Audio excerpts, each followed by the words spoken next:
Iyi ni inkuru yacu aho tuyitangiriye dutangiye tubona umukobwa n'umusore bari mu rwogero bari mu nzu barimo basomana baseka cyane ubona ko bishimye cyane. Ubwo bakiri aho hari undi mugore winjiye avuga ati sheri naje. Bisa nkaho uwo mugore winjiye ari uwo mugabo wari uri mu rwogero ari kumwe n'undi mukobwa. Ubwo umugabo yahise abwira umukobwa bari kumwe ati umugore wanjye aratashye. Umukobwa bari kumwe mu bwogero ngo umugore ntiwambwiye kuri single. Abwira umukobwa ati nzagusobanurira nyuma. Ubwo umugabo yahise ava mu rwogero vuba vuba aragenda afata impeta yari iri hafi y'ifoto y'umugore we arayambara. Ifoto yiwe n'umugore yari iri mu cyumba yari yayihishe maze arayubura kuko umugore yaraje, gusa ariko yayiteretse nabi arayicurika afata imyenda vuba n'inkweto ahita yiruka. Umugore yarinjiye ahita ahura na wa mukobwa wundi, maze umugore w'uwo mugabo aterura ivaze yari iri hafi y'ifoto agiye kuyikubita uwo mukobwa yari abonye mu nzu ye, ari nako amubaza ati urinde, urakora iki mu nzu yanjye? Ubwo umugabo yumvise urusaku ahita aza yihuta abwira umugore we ati sheri tuza, maze amwambara ya vaze gahoro gahoro yari afite mu ntoki. Arangije aramubwira ati uyu ni mushiki wanjye. Umugore ati mushiki wawe? Umugore ahita amukuraho urufuro rwari rwamusigaye ku mutwe ubwo bari bakiri mu rwogero. Umugabo n'amasoni menshi ati yego ni mushiki wanjye. Umugabo yakomeje kubeshya umugore we amubwira ati ni umukobwa wa papa, yamubyaranye n'undi mugore wa kabiri baje gushyingiranwa nyuma. Niyo mpamvu nyine utigeze ubona amahirwe yo kuvugana nawe kuko nuwo ku wundi mugore. Ubwo wa mukobwa yahise ahereza ikiganza wa mugore aramubwira ati byiza guhura nawe, musaza wanjye yambwiye ngo mbe ndi hano iminsi mike kuko bampaye divorce. Ubwo uko babimubwiraga gutyo umugore yarebye ifoto abona iracuritse maze ayiterura neza ayitereka neza yicurukuye. Umugore ati ihangane ni ukuri kandi nta kibazo rwose waguma hano iyo minsi, erega turi umuryango sibyo? Umugabo ati yego turi umuryango. Umugore arongera ati mwebwe sinzi uko bimeze ariko njye ndashonje, none se mwaretse tukaza kuba turi ku meza tukanamenyana birushijeho? Umugabo ati icyo ni igitekerezo cyiza cyane. Umugore ubwo yahise agenda aravuga ati munyihanganire iminota 5 ndaba amaze kwitegura. Maze umugabo ati nta kibazo rwose. Umugore ati twongere mu kanya, ahita yigendera arabasigana. Ubwo umugore akimara gukinga umukobwa yahise asunika wa mugabo ati kuki utambwiye ko ufite umugore? Umugabo ati oh ariko ni wowe wenyine nkunda gusa. Umukobwa ati okay sawa, gusa muri iyi minsi mfite hano ngiye kubyikemurira byose. Umugabo ati tuza ariko tuza, ntago wamubwira buri kimwe kuko aramutse amenye ko muca inyuma azansiga nta kintu na kimwe nsigaranye. Ubwo bisa nkaho uyu musore yakundanye n'uyu mugore kubera ko afite amafaranga. Umukobwa ati okay sawa, none ubwo dukora iki? Ariko reka nkomeze kugira nkaho ndi mushiki wawe, ubwo n'ibindi bizagenda biza nyuma tuzahita twibanira njye nawe. Umugabo ati ntiwumva, uravuga ukuri rwose. Bahita basomana maze umugabo ati ubu noneho twagenda. Umusore akingurira umukobwa barasohoka. Ubwo wa mugore yari amaze gutunganya ikawa arayizana agira ati Nandi ikawa yatunganye, burya wa mukobwa wacu yitwa Nandi. Nuko Nandi ati urakoze cyane ndagushimiye cyane. Nandi yakomeje kunywa agakawa ari nako akomeza kuganira na wa mugore. Nandi ati wowe na Andrew mufitanye umubano ukomeye cyane, gusa njyewe byarananiye kubana n'umugabo wanjye. Umugore ati erega njye na Andrew dufitanye umubano ukomeye. Nandi ati nyine nuko ejo bundi yaje mu rugo ari kumwe n'undi mugore wundi nyine w'igikara, gusa ariko nta kibazo nyine ntubitindeho rwose ntunabitekerezeho. Umugore abyibazaho aramubaza ati ushatse kuvuga iki? Mbwira ahubwo byinshi niba hari ibyo uzi. Nandi ati keretse hari niba narumvise nabi, ariko ibiganiro byose kuri telefone narabibonye, keretse niba yarabikuyeho, ariko byanashoboka haba harimo n'ikindi kintu utamenya. Ntawamenya. Umugore wa Andrew yahise ahaguruka n'umujinya mwinshi ati sintekereza ko hari ikindi kintu kibirimo, ariko urabizi. Maze Nandi ati uretse oya, ntago ari uko wahita ubigenza, dufite kumufatira mu gikorwa, ari nko kuguca inyuma, kuko nutabigenza gutyo n'ubundi uzajya ubimubwira ahita abihakana. Ugomba kuba ufite ibimenyetso rero. Umugore wa Andrew yaragarutse aricara atangira kubaza Nandi ati none se Nandi ufite uwe mupango? Nandi ati icara nkubwire neza.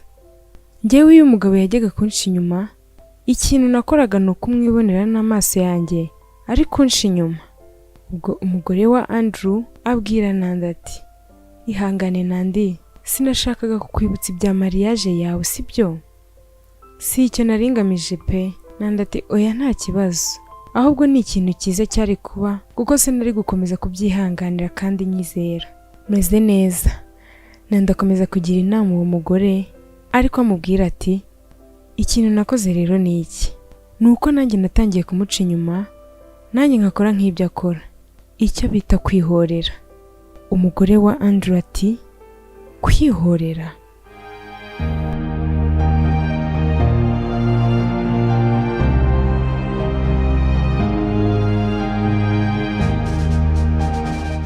Ubwo Nancy yari ari muri salo arimo yisiga lipstick nyinshi ku munwa, bisa nkaho hari icyo agamije.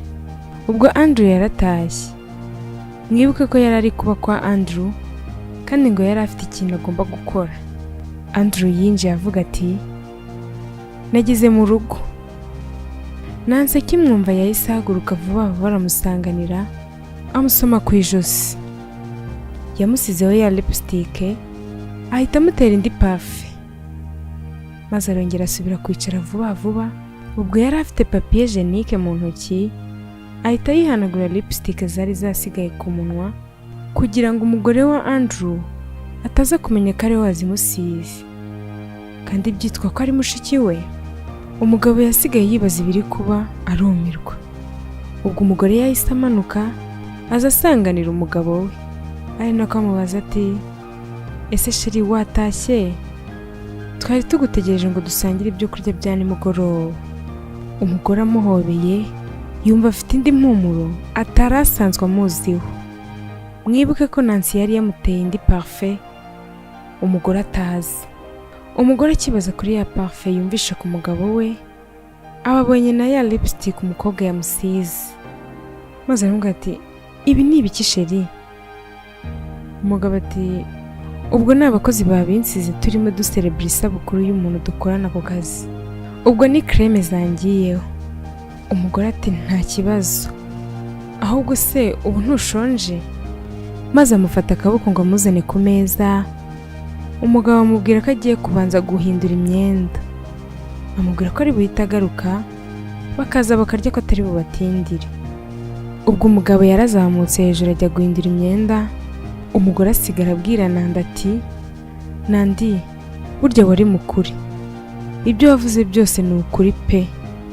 None se ubu nkora iki? None se mpamagare avoka wanjye cyangwa mwirukane? Nandi ati oya shu, ese ubundi kuki utakora nk'ibyo gukora? Uribuka ibyo nakubwiye kare nanjye nakoze, nyine bijyanye no kwihorera. Nzi urubuga wabonaho umukunzi, maze urebe ngo Andrew arasara mbere yuko yaba yagusaza. Umugore na stress nyinshi ati mpa akanya gato mbitekerezeho. Nuko abaragiye, Nandi asigara aseka, ubona ko kuko ari kwishimira ibiri kuba. Ubwo mu cyumba aho umugabo yari ari guhindura imyenda, yitabye telefone. Ayitaba agira ati yego byashoboka. Gusa ariko umugabo ntiyigeze amenya ko umugore we yamukurikiye ari ku muryango, arimo kumva ibyo ari kuvuga byose. Umugabo yakomeje kuvugira kuri telefone ati ese wabibonye gute? Sinabyizera ko atabimenye, ariko Michael niwe nzira yoroshye. Sawa ndagukunda bye. Ubwo umugore byose yari amaze kubyumva, arangije ati nari mbizi. Arangije ahita yigendera.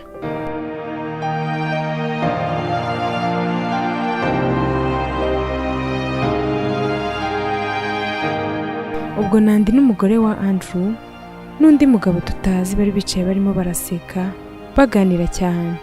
Maze umugore wa Andrew ati birasekeje cyane.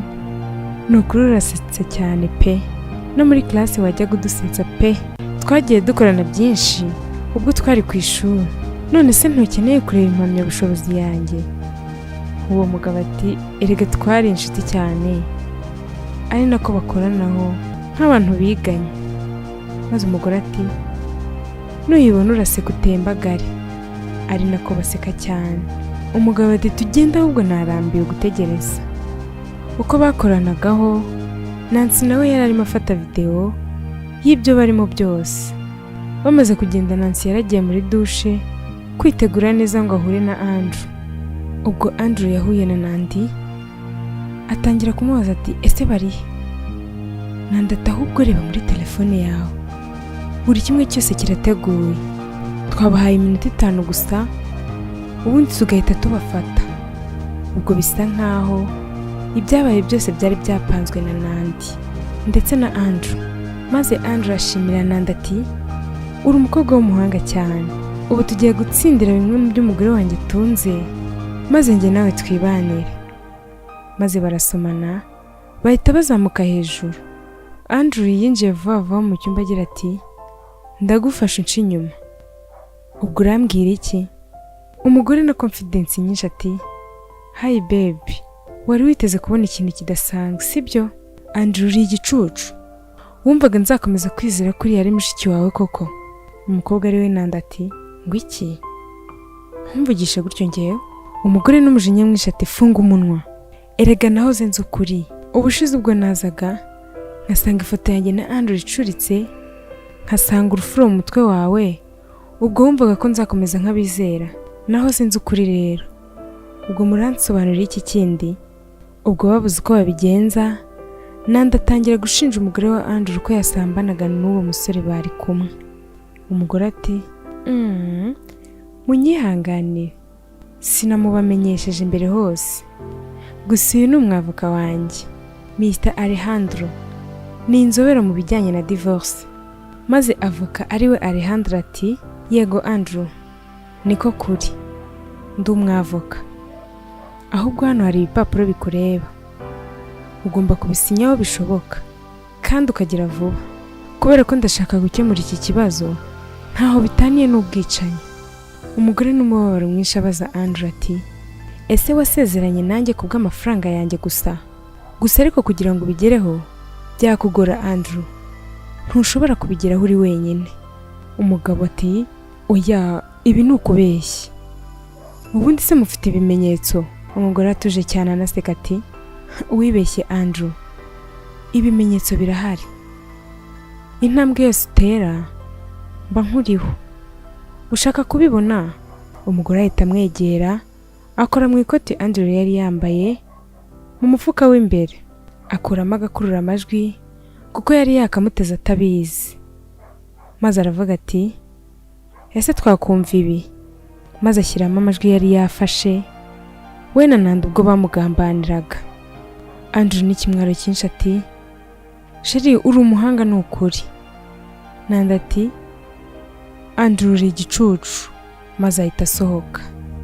Ubwo umugore yahise abwira Andrew n'umujinya mwinshi ati nsohokera mu nzu, ndashaka ko nsohokera mu nzu nonaha. Umugabo ati buretse, hano harimo kwibeshya sheri, Nandi niwe wabipanze. Umugore yararakaye ahita amukubita urushyi mu maso, nsohokera mu nzu vuba n'utwawe twose. Ubwo avoka yahise yegera umukiriya we ati ufashe umwanzuro mwiza. Ubwo umukobwa yahise amushimira cyane, avoka anavuga ko urukundo ari ikintu gikomeye kukigeraho, ari icyanyacyo gusa ariko ruzahora ari urwanyarwo ku muntu wa nyawe. Ubwo barasohotse, umugore afata ifoto ye na Andrew yari iri ku meza mu cyumba arayubika.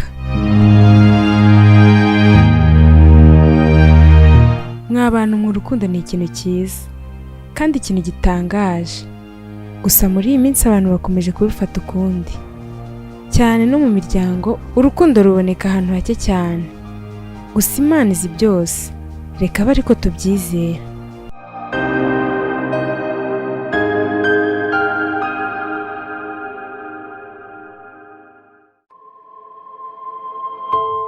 Nongeye kubaha ikaze mu nkuru y'abakobwa babiri b'inshuti magara baje gutandukana bitewe n'ishyari umwe yagiriye mugenzi we kuko yari agiye gushaka, birangira amwiciye ubukwe maze amutwara n'umugabo. Wakibaza ngo ese umuntu azizera ndareke nde? Ko abantu bahinduka mu kanya gato. Kora subscribe kuri Asaph Cinema, like, share na comment kugira ngo tujye dukomeza kubana umunsi ku wundi. Dutangiriye mu cyumba harimo abakobwa babiri barimo kuganira, maze umwe ati sha Mary, mbwira nicyo yashakaga kumbwira. Wambwiye ngo ni ibintu by'ingenzi, rero mbwira mfite amatsiko. Maze mugenzi we ati Kariya, n'ubundi urabizi ko ntacyo naguhisha. Ubwo yahise amwereka urutoki. Ati ubwo se nta kintu wibwira? Sinabiguhisha kuko ni wowe nshuti mfite, rero ugomba kubimenya mbere y'abandi bose, sibyo? Kariya ati ngo bagutereye ivi? Mary ati yego sha, bwa nyuma na nyuma Chris arabikoze, yamporopoje, ntabwo wakumva ukuntu nishimye. Maze Kariya ati sha ni byiza, ariko ndi kubona iyi mpeta ari mu bwoko bwa bundi buciriritse. Mary ati nibyo siko kuba ubu burahendutse, cyangwa ntabwo wishimiye yuko ngiye gushakana na Chris? Kariya ati oya sha Mary, ndabyishimiye cyane, ahubwo birantunguye, wowe na Chris mugiye kuba umugabo n'umugore? Ubwo Kariya yahise ahobera Mary ashaka kumwereka ko abyishimiye, gusa mu by'ukuri nta na gato, kuko yumvaga umutima ugiye guturika kubera ishyari yari afitiye couple ya Mary na Chris. Ubwo Kariya yavuye kwa Mary ahita ajya kureba Chris n'umujinya mwinshi ati Chris, ntabwo wabinkora, wamutereye ivi, ni gute ibi wabinkora? Chris ati Kariya, banza utuze ariko. Kariya ati wimbwira ngo ntuze Chris, ariko dufite kuganira kuri ibi byose, okay? Chris ati nta kibazo turabiganira ariko tuza. Ubwo Kariya yahise abwira Chris ati Chris, wansezeranyije ko ugiye kurekana na Mary ukaza tukikundanira, none dore ibyo wakoze. Reba hano, reba iriya mpeta wambitse Mary, mbwira ibyayo. Chris ati Kariya, njye nahuye nawe ubizi ko nkundana na Mary, mbwira ko uzabyihanganira. Ubu rero nibwo buryo bwonyine buzatuma mfata kampani imwe mu za papa wa Mary. Rero ngiye gusezerana nawe kugira ngo nzagere ku mugambi wanjye. Kariya ati Chris, wamaze kumpindura nk'umusazi. Guhera bwa mbere mpura nawe nahise numva nkukunda pe, rero uriya ntabwo agukwiye, nta nubwo azigera gushimisha na rimwe. Chris ati ya ndabizi, gusa nanjye ndagukunda Kariya, ariko ngomba gushyingiranwa na Mary kuko ibi ni bimwe mu mipangu yanjye. Ikindi kandi ibyacu ndabyibuka. Ubwo Kariya yahise abwira Chris ati ni byiza ubwo utambeshye Chris, kuko wari kuzabyicuza ubuzima bwawe bwose, kuko nanjye ndagukunda. Maze Chris ati ndabizi nanjye kuko nshaka kugumana nawe Mayla. Mana yanjye, ishyari ry'abakobwa birangiye Kariya yegukanye umugabo w'abandi, byongeye wamaze no gutera ivi. Mary se we nabimenya biramugendekera gute?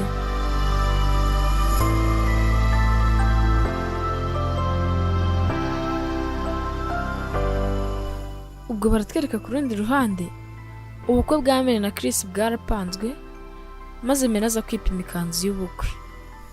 Ubwo yari ari kumwe n'uwo yitaga inshuti ye Kariya. Mary ati sha Kari, aka gakanzu nagakunze, uri kukabona gute wowe? Ubwo Kariya utabyishimiye na gatati hindukira ndebe neza. Maze n'ishyari ryinshi ati sha sinzi ukuntu ndi kuyibona kuri nje, gusa maze Mary ahita ahindukira aramureba ati Kariya nyine mbwira. Maze Mary ahita ahindukira aramureba nuko Kelly ati no, nyine ntundebe nabi, ni nziza. Mary ati Kelly, nita ku bitekerezo byawe, ngaho rero mbwira uko ubibona iyi kanzu imeze gute. Kelly ati sha, nyine sinakubeshya, gusa ndi kubona bimeze ukuntu pe, ntabwo nakishimira kuseba imbere y'abantu. Mary ati no Kelly, uri inshuti yanjye, none se kuki utari gukunda iyi kanzu kandi njye ariko nari nakunze. Kelly ati nyine sinzi uburyo nabivugamo, gusa ntabwo ari ukugusuzugura cyangwa ngo nkubahuke, gusa iyi kanzu ndi kubona iri gutuma ugaragara ko uteye nabi, muzanye n'ikida kinini. Mary ati mana yanjye, uzi ko ari byo koko? Maze Kelly ati urabizi ko umunsi w'ubukwe ari umunsi w'ingenzi mu buzima bwawe, rero ugomba kubyitondera ukambara neza bigaragarira buri wese, sibyo? Maze Mary ati sha, ndabizi uri kumbwira ibi nk'inshuti yawe utakifuriza ikibi, kandi urakoze kungira inama, nzajya kureba indi kanzu pe. Ubwo Kelly yasigaye aho ngaho kubera ishyari yari afitiye Mary, maze ahita ajya kuzana ya kanzu ngo arebe ko nawe yamubera, kuko yari amaze guca intege Mary ko itamubereye na gato. Maze atangira kwibwira mu mutima ati nanjye nkwiye gushyingirwa kugira ngo nambare kuri aka gakanzu kambereye gutya, nekane na Kamari katazi ibiri kujya mbere. Tugaruke ku rundi ruhande, Chris ari kumwe na Mary bari kuganira, ariko ubona ko bose bafite ibindi bahugiyemo. Maze Mary ati oh sha, noneho iyo mbonye ko iraza kumbera, njye ndi kubona ari nziza, sibyo Chris? Chris reba aka gakanzu si keza Chris? Mbwira sha, urakavugaho iki Chris? Maze Chris ubona ko atabyitayeho ati ni nziza. Ubwo Mary yabonye ko Chris arangaye ati Chris, birasa nkaho udashishikajwe n'ubukwe bwacu, nta kintu na kimwe witayeho. Maze Chris ati Mary, ni wowe ugomba gufata imyanzuro sibyo? Gusa ndabona ari nziza. Maze Mary ati ariko nawe ni ubukwe bwawe, byibuze ushobora kunyereka iyo wakunze, byibuze ushobora kunyereka iyo wakunze muri izi, kuko ntabwo nabitegura njyenyine.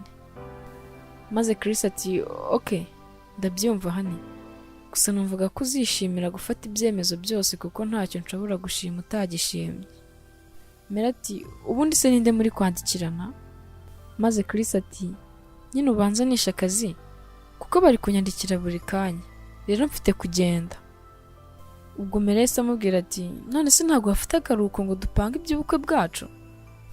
Maze Chris ati nyine byari bikenewe, gusa birihutirwa, kuko ngomba kujyayo ngo baranyeneye cyane, ahubwo reka ngereyo.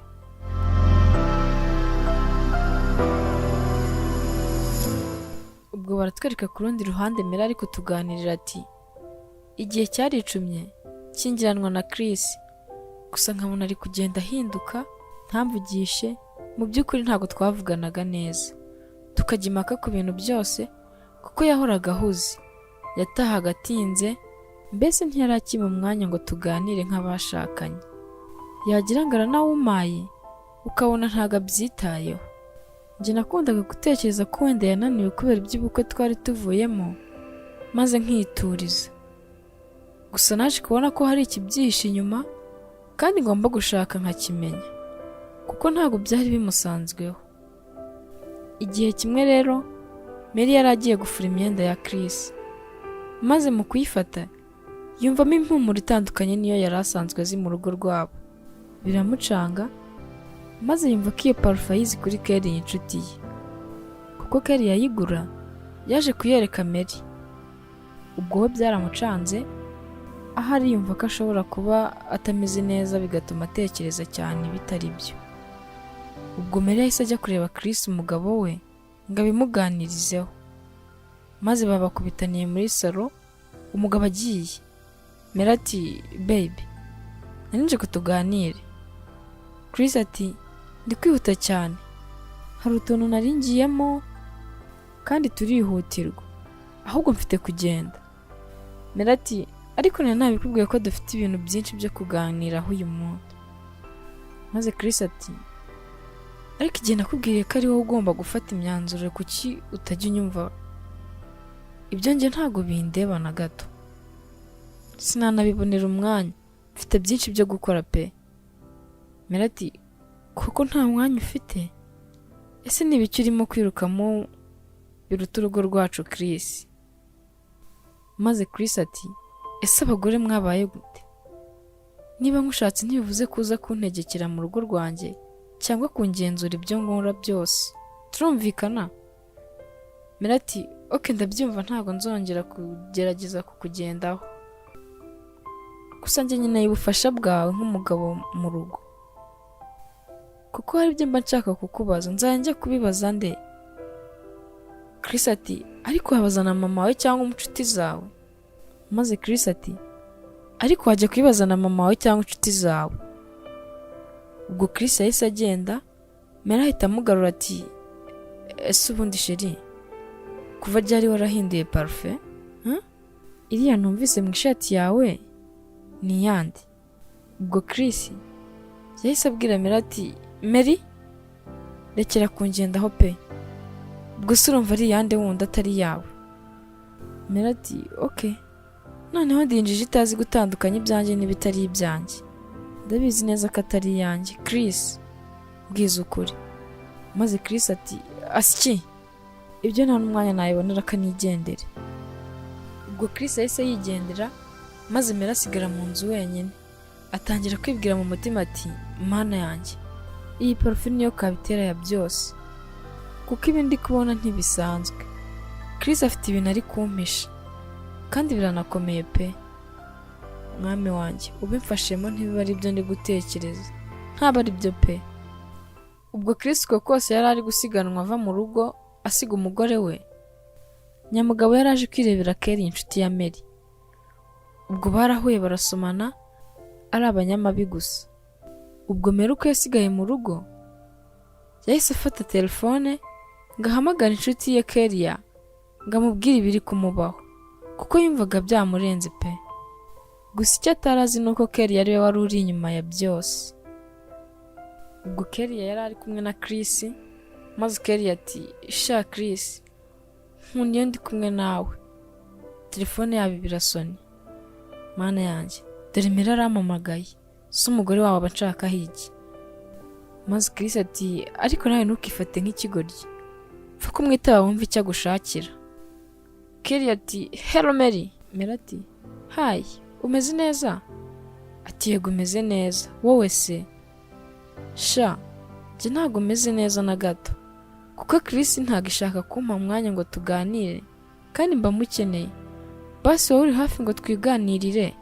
Maze Kelly ati, oh, kuko umanuye se sha muvandi, nyine mama hari utuntu yaramaye ngo mufashe, ubu nibyo ndi gukora, kandi turakenewe cyane vuba, urumva ko uyu munsi nari buboneke. Mera ati, sha, nta kibazo, nta kundi, sawa, ngaho nsuhuriza mama wawe sha. Kelly ati, yego ndamusuhuza, sawa, ndagukunda. Mera ati, yego bye, nanjye ndagukunda. Ubwo Kelly yahise abwira Chris ati, nta kundi nari bubigenze, sinari kujya kumwitaba ngo ngusige hano sheri. Maze ahita atangira kwisomera Nyamugabo Chris. Ubwo uko bari aho basomana, baratwereka undi mwana w'umukobwa uri muri siporo. Uko yagendaga yiruka, yageze ahantu ba Chris bari, ababonye Chris arikanga, arahagarara ngo arebe neza ko ari byo, kuko yari azi ko Chris amaze iminsi mike yakoze ubukwe. Ubwo yatunguwe no kubona Chris ari kumwe n'undi mukobwa utari Mary basezeranye. Ubwo yarabegereye, afite telefone ngo abafotore, maze ahita abanza guhamagara Mary. Maze uwo mukobwa ati, hi Mary, ndabizi neza ko utari bwizere ibyo ngiye kukubwira, ariko biteye ubwoba pe. Mary ati, habaye iki se Soso? Maze Soso ati, nyine narindi mu gasiporo ku muhanda ujya kuri parike, none mabonye sheri wawe Chris. Mary ati, uravugisha ukuri se cyangwa n'undi basi ubonye? Wapi, Chris yagiye mu kazi sha. Soso ati, yego niwe ndabizi neza, ahubwo wakibaza ngo kuki ari kumwe n'undi mukobwa bari gusomana? Mary ati, oya reba neza ntago ari we. Ati, kandi njye ndi kubyibonera neza ari Chris, ndabizi neza 100% ni Chris. Ubwo se urumva namuyoberwa? Gusa ntabwo ndi kubona neza umukobwa bari kumwe kuko yamukingirije. Kanze nkoherereza ifoto yabo urebe. Ubwo Soso yamwoherereje ifoto yabo, maze Mera ahita abwira Soso ati, mana yanjye Soso, uzi ko yari Kelly inshuti yanjye iri kumwe na Chris ngo bari gusomana? Mva nkubwire Soso, nyoherereza adresse zaho muri inze aho ngaho nona, ndaje gato, ntugende ntarahagera. Soso ati, naribikanye koherereze banguka kuko ndabona bafite gahunda yo guhaguruka banguka bataragenda pe. Mera ati, ndaje, nta kindi kintu bari bumbwire, barambwira iki se ubu ngubu? Ntacyo kanzi. Ubwo bidatinze Mary yaraje n'umujinya mwinshi, asanga Kelly yagwatiriye Chris bafatiyeho bari gusomana.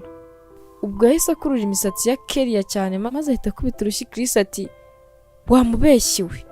Maze Chris ahita ahagurukana n'umujinya mwinshi ati, uje gukora iki hano Mary? Njye ubona ndi ihene baragira? Mary ati, ndakwanze Chris, nukuri ndakwanze.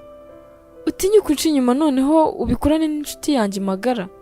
Ese nta nubwo wakihangana niba udashoboye no kwihakabanga ngo ujya no kubikora ahihishe? Maze Chris ati, tuza wumve Mary. Maze Mary n'umujinya mwinshi ati, numva iki? Ntiwongeye no kunyegera ahubwo kuko biteye isoni. Ubwo Mary yahise ahindukira na Kelly ati, niko wowe nyiramuko wanyitaga ngo ndi inshuti yawe kugira ngo uze untwarire umugabo? Kelly yaramuseka ati, haha, nshinye kumenya ko namutwaye, singikeneye kwitira inshuti yawe Mary, ubu nawe wabyiboneye byangenzaga, rero watuvira aha ngaha tukigendera. Ubwo Mary yahise amubwira ati, gusa murambabaje pe, ubundi se wowe wumva uzamugumana ubuziraherezo? Umva, tegerezaga turebe, gusa wibuke ko ibitangiye nabi binarangira nabi. Maze Kelly ati, ibyo ntacyo bimbwiye Mary, kuko ubu twiyambuye imyenda mibi, ubu tugiye gutangira ubuzima bwiza bushya njye na Chris, kuko yarategereje ari amafaranga ya so, mwamara gukora ubukwe tukibanira ubuziraherezo.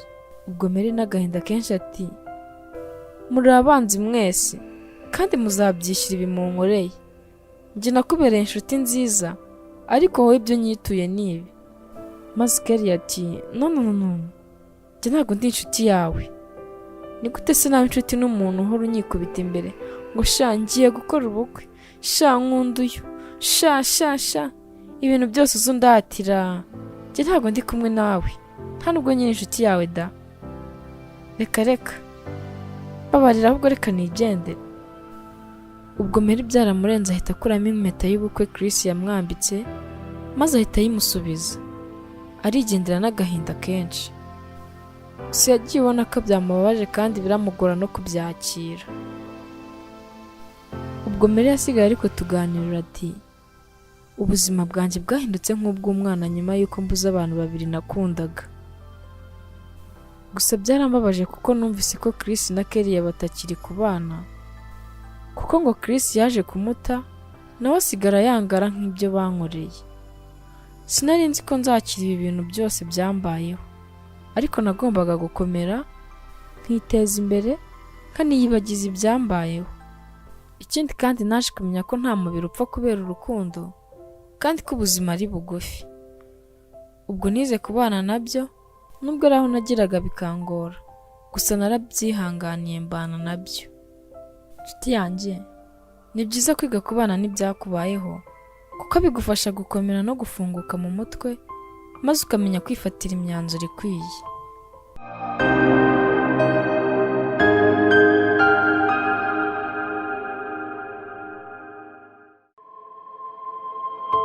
Dutangiranye n'umugore agaburira umugabo, ubona ko asa nkaho uwo mugabo arwaye adashoboye kwigaburira. Umugore yari arimo amuha ibiryo, ubona ko abimuhata cyane, ari nako amubwira ati, David, irya vuba vuba nigendere ku kazi. Ubwo umugore yakomezaga amurundira ibiryo mu kanwa ataranambera n'ibyo yamuhaye mbere, kuko byasaga nkaho uyu mugore atishimye umugabo ko arwaye. Ubwo umugore yakomeje kumugaburira, ari nako akomeza amubwira ati, urabizi ko mu minota 5 ugomba kuba ugiye kwa muganga, jya vuba rero. Ubwo umugabo kubera ibiryo byinshi umugore yari yakomeje kumurunda mu kanwa yahise bimwe abigarura, kuko umugore yari amwicaye imbere abimuciraho ku ikanzu ye yari yambaye. Ubwo umugore yahise arakara cyane n'umujinya mwinshi ati, urabona ibintu ukoze? Ikanzu yanjye irayanduje, sinzongera kugabura n'undi munsi. Umugabo n'agahinda kenshi, none se ubwo saa sita nzajya ndya nte? Umugore n'uburakari bwinshi ati, none se ko ndi kukugaburira ibyo nkwaye byose ukabinshiraho, bivuze ko uhaze, ntabwo ushonje? Umugore ahita ahaguruka vuba vuba ati umugabo w'aho ngaho. Umugabo ati, ariko sheri. Umugore ubwo yari ari kugenda yahise ahamagara umukozi Sandra ati, genda uhanagure hariya uhita unamujyana kwa muganga. Ubwo Sandra yaraje aramuhanagura, amuhanagura ibiryo byamumenetseho, amuhanagura no ku munwa, maze umugabo aramushimira. Aramubwira ati, Sandra urakoze cyane, urakoze kumpanagura, uri umuntu mwiza kandi uzabihorane. Nakabaye mbyikoreye ariko simbishoboye. Ubwo Sandra umukozi wabo n'umutima mwiza ati, David wigira ikibazo kubera ko ndi gukora akazi kanjye, ikindi kandi mama wanjye ahora ambwira ko kugira neza ari cyo kintu cyiza cya mbere. None se ushaka amazi? David ati, oya urakoze cyane. Ubwo umugore yahise ajya muri dushe kwihanagura, ari nako agira ati, ubu se amabara azava kuri iyi kanzu? Ubwo Sandra yatwaye wa mugabo kwa muganga, nuko barasezera bati, turagiye. Umugore nawe muri dushe ati, sawa. Umugore yari akiri aho muri dushe, amaze kumva bagiye afata telefone yandikira umuntu message, aramubwira ati, aragiye. Ubwo umugore yahise yitegura neza, mu minota mike yaba baramukomangiye, maze ajya gukingura. Haje umugabo avuga areba umugore cyane ati, natekerezaga ko umugabo wawe atari bugende. Umugore ati, injira vuba ahubwo hatagira umuntu ukubona. Umusore ati, nose ufite isoni z'uko ufite umukunzi? Umugore ati, ntukabe gutya ariko ntukabe umuswa. Ubwo batangiye gusomana. Umugore ati, urabizi ndagukunda cyane, gusa dufite gukomeza kubigira ibanga, bitabaye ibyo ntuzigera ubona amafaranga y'ubwishingizi, ntabwo twayabona rwose. Umugabo ati, yego ndabizi. Ubwo bahita bakinga umuryango bajyamo imbere. Ubwo tugarutse kwa muganga, ubwo David yari yicaye ategereje ko bamwakira, yarebye Sandra n'umubabaro mwinshi ati, umbabarire ko ari wowe wanzanye hano kwa muganga. Sandra ko yari umugwaneza ati, ushaka kuvuga iki David? David nawe ati, umugore wanjye niwe yakabaye yanzanye, gusa unyihangarire nawe wabibonye byose biri kuba. Erega ntago ari akazi kawe kunzana hano. Umukobwa ari we Sandra ati, nta kibazo njye simbyitayeho ibyo bindi, icyambere nuko waje kwa muganga kandi ugomba gukurikiranwa neza. Umugabo ari we David ati, kuva impanuka yaba wambereye umuntu mwiza cyane, wakomeje kumfasha mu gihe umugore nishakiye adashaka no kumfasha. Sandra ati, wenda ashobora kuba atameze neza, afite stress nyinshi kandi ntago hashize igihe kinini impanuka ibaye. Umugabo ari we David ati, ndabizi ariko nyine nawe arakugora cyane, biragustressa cyane, gusa ariko ndifuza ko twakwishyura kubw'imirimo wongera kuyishinzwe gukora. Gusa natwe turacyategereje amafaranga y'ubwishingizi kandi ntago tuzi igihe bizafata. Gusa nabyumva ubaye utagishaka gukorana natwe. Ubwo Sandra yahise afata ikiganza cya boss we ari we David, aramubwira ati, nagukoreye imyaka 5 yose kandi wahoze uri umuntu mwiza, na n'ubu uracyari umuntu mwiza, rero reka nkwiteho, ntacyo njye bintwaye, nicyo cyonyine nakora kugira ngo nkwiture neza wangiriye, sibyo? David ati, urakoze cyane, nta kibazo rwose. Ubwo muganga wari ufitanye rendezvous na David yaje kumureba. Muganga ati, oh Mr David, reka twinjire muri ofisi yanjye. ubwo Sandra agiye gusunika akagare ka David yari yicayemo ngo binjire mu biro bya muganga. Muganga ati oya, umugore we urasigara hanze, uraguma hano hanze utegereje. Ubwo David yahise areba Sandra, areba na muganga, niko kubwira muganga ati muga, ntabwo ari umugore wanjye. Muganga nawe ati oh, nta kibazo munyihanganire. Ubwo muganga yahise afite akagare David yari yicayemo aragacunga kugira ngo binjire muri ofisi.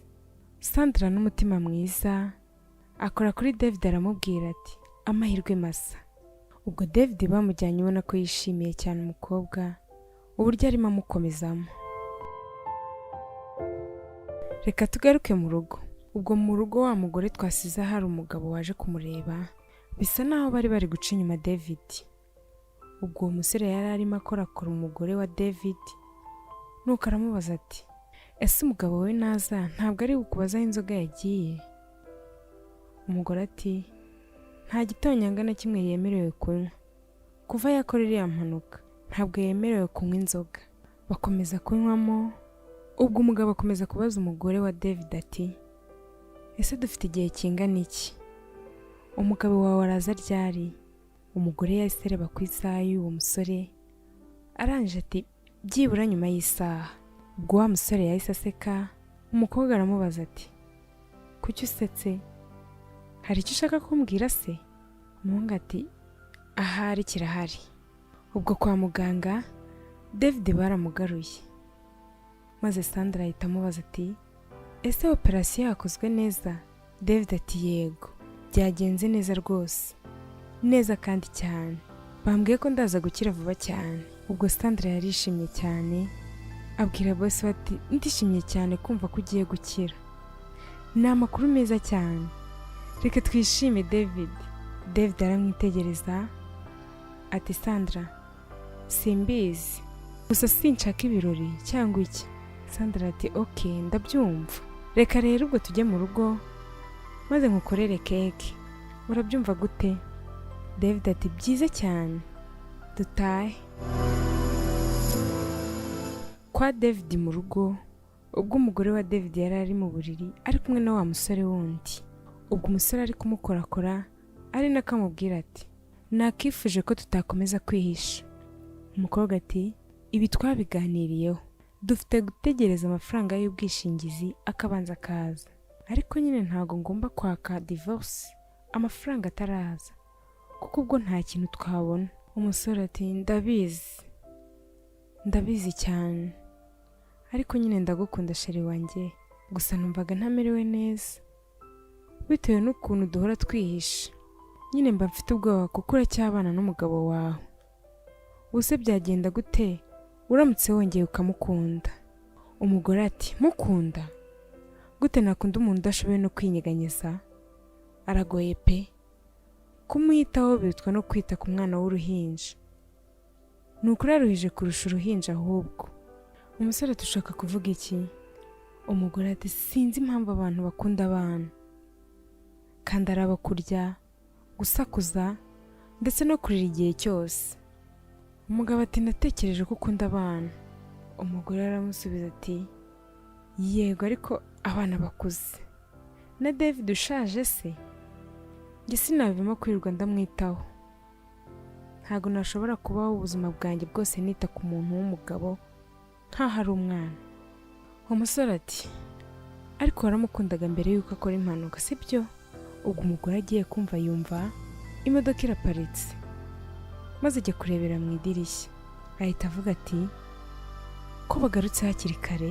Umugore yahise agaruka yihuta, abwira wa musore ati shaka ukuntu usohoka vuba bataragera hano mu cyumba.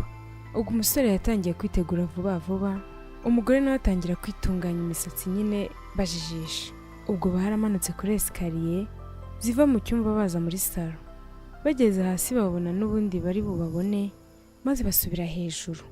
Ubwo umugore yahise abwira umusore ati genda wihishe inyuma y'akabati, ntusakuze kandi utegereze ngaruke. Ubwo umukozi Sandra yinjije David mu nzu amucunga ku kagare. Umugore nawe yaravuye guhisha umusore, aza areba David ari nako agira ati oh muragarutse? Sandra ati yego, kandi testi zose zagenze neza, niyo mpamvu bamurekuye kare, kandi banatubwiye ko ashobora gukira burundu. Maze umugore arabareba ati oh sawa, ibyo ni byiza kubyumva. Ubwo David aho yari yicaye mu kagare ati ndashaka kujya mu bwogero koga. Sandra atangiye gucunga akagare, maze umugore ati oh Sandra reka mutware, wigira ikibazo ndamujyana, kandi wakoze cyane. Niba ugikeneye kugendagenda jya kureba uko watunganya ibyo kurya bya nimugoroba, ndumva ari byo byiza. Sandra ati yego, gusa yari ababajwe n'amagambo nyirabuja yari amubwiye kandi amuvaniye umugabo kwa muganga. Gusa kuko Sandra yagiraga umutima mwiza ntiyabyitaho, ahubwo aramushimira cyane, maze ahita yigendera.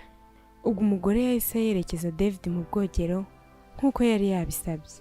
Amaze kumwinjizamo ahita akinga ajya kureba wa musore wundi kugira ngo amusohore. Ahita azamuka yirukanka, azamuka hejuru aho yari yasize umuhungu. Umugore yari ahageze, maze atangira guhamagara wa musore ati Andrew ucece, ntusakuze. Maze baramanuka nta muntu n'umwe ubabonye. Bageze ku muryango umusore ati ese tuzongera kubonana ryari? Umugore n'igihunga cyinshi ati Andrew simbizi, genda, ariko tuzabonana vuba, nzaguhamagara. Agiye kugenda arangera aramusoma, ariko bari bafite ubwoba cyane. Maze umusore aragenda. Wa mugore nawe ubwo yahise asubira mu nzu kureba umugabo we. Ubwo umugore yaragarutse mu bwogero, yaraje kureba umugabo we, atungurwa no kubona umugabo we yinyariye. Umugore ati mana yanjye, ntago nabyizera ko wakwinyarira. Umugabo n'agahinda kenshi aramubwira ati naguhamagaye inshuro nyinshi ntiwanyitaba, kandi urabizi ko ntabyishoboza ndi njyenyine, none wagira ngo nkore iki kindi? Umugore n'umushira mwinshi ati sindi muganga wawe, kandi njye sinshobora kubaho ubuzima bwanjye bwose nkwitaho nk'umwana muto, ndabirambiwe. Maze ahita yikubita arigendera mutaho. Ubwo Sandra yakinguraga urugi, yumvise uburyo umugore atunganya umugabo we. Maze Sandra arumirwa cyane, abonye ukuntu umugore aciyeho yihuta n'umujinya mwinshi cyane. Ubwo Sandra yaraje yita kuri David nk'uko byari bisanzwe, nuko arimo kumufungira ibipesu by'ishati. David ati Sandra, unyihanganire kubw'imyitwarire mibi y'umugore wanjye akomeje kukugaragariza. Sandra ati ndabizi, kandi njye ntacyo bimbwiye. David ati urabizi nabikubwiye na mbere hose, gusa ariko ndagushimira kubwo kunyitaho. David na Sandra bakiganira, telefone yarasonye. Sandra arayitaba ayishyira ku gutwi kwa David. David ati yego. Yego ni David muvugana. Nukuri se? Ayo makuru ni meza cyane. Sawa murakoze cyane, mugira umunsi mwiza. Ubwo David akiva kuri telefone yarasetse bisa nkaho yishimiye inkuru yakiriye. David yahise abwira Sandra ati bwa nyuma na nyuma amafaranga y'ubwishingizi barayaduhaye. Sandra ati mbega ibintu byiza, ndishimye cyane, mfite guhamagara umugore wanjye. Sandra ati none se muhamagare? David ati yego. Ubwo Sandra yafashe telefone ya David, ashakamo izina ry'umugore wa David, aramuhamagara. Maze telefone ayishyira ku gutwi kwa David, ariko batungurwa no kumva telefone bari bahamagaye isoneye mu nzu. Sandra ati ndakeka yibagiwe telefone yiwe hano. Ubwo Sandra yahise ajya kureba telefone y'umugore wa David. Sandra yafashe ya telefone y'umugore wa David, abona message ya Andrew yandikiye umugore wa David, ahita ahinduka mu maso. Ubwo David yarabibonye, abaza Sandra ati bigenze bite? Ni ibiki?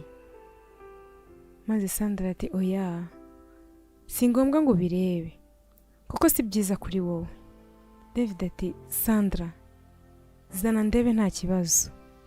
Ubwo kuri message hari handitse ngo Sheri ndagukumbuye, nkumbuye gusoma ya minwa yawe myiza. ubwo Sandra yahise yereka David iyo mesaje maze David arababara cyane. Ubwo haciyeho amasaha wa mugore agaruka mu rugo agira ati sheri nibagiriwe telefone yanjye hano. Umugabo atuje cyane arambwira ati nakiriye telefone iturutse muri kampani y'ubwishingizi. Umugore ati shuwa, maze ahita yicara akomeza kumubaza ati bavuze gute. Umugabo amusubiza yitonze ariko ubona ko ababaye. Arambwira ati baduhaye amafaranga y'ubwishingizi.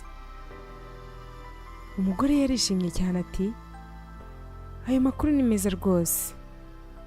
Bwa nyuma na nyuma ngiye kujya muri Hawaii ku kirwa nk'uko byahoze ari inzozi zanjye.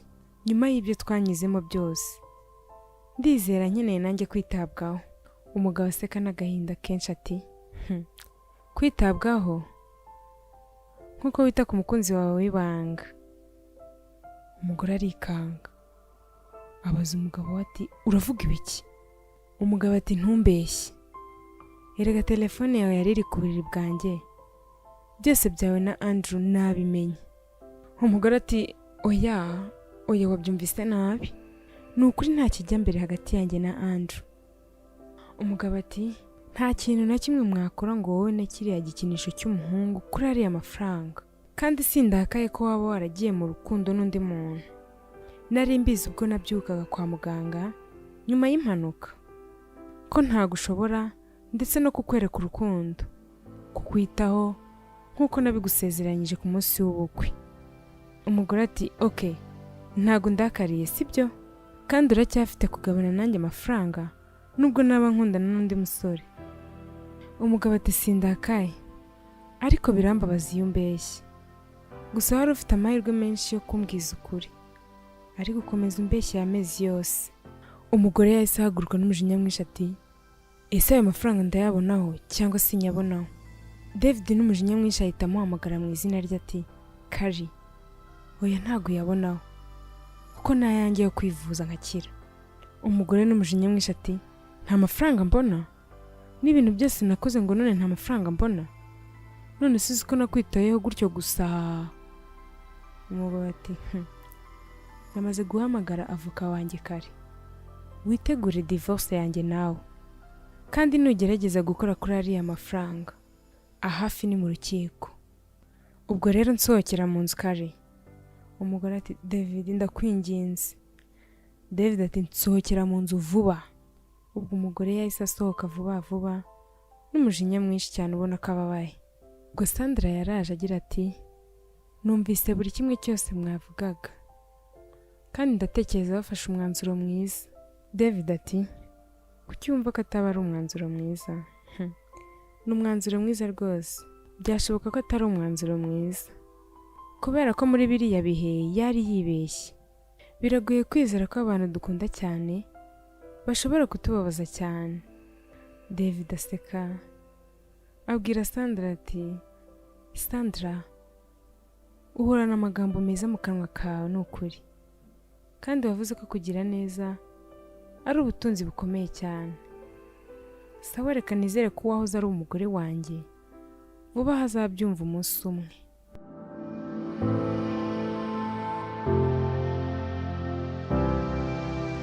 Mwakoze kubana nanjye, mwari kumwe nanjye Dina Tuyisingise. Kora subscribe utazacikwa n'izindi nkuru zikurikira. Turabakunda.